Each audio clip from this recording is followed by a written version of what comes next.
জনপদ, মুসলমানদের দেশ যতদিন পর্যন্ত কোরআন সুন্নাহ খেলাফতে রাশেদার শাসনের দিকে ফিরে না যাবে, গণতন্ত্র দিয়ে মুক্তি আসবে না, সমাজতন্ত্র দিয়ে জনগণের অধিকার প্রতিষ্ঠা হবে না, কোন তন্ত্রমন্ত্র জাতির মুক্তি আনতে পারবে না।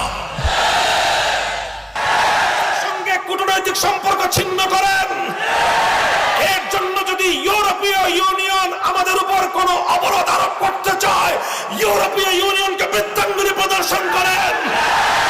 অর্থনীতি যদি ধস নামে আমরা পেটে পাথর বেঁধে জীবন ধারণ করব, 3 বেলার পরিবর্তে 1 বেলা করে আমরা আহার গ্রহণ করব।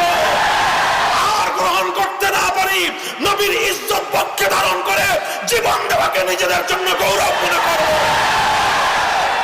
আমাদের গলার উপর দিয়ে ছুরি চালিয়ে দাও, আমাদের রক্ত দিয়ে আল্লাহর জমিনকে রঞ্জিত করে দাও।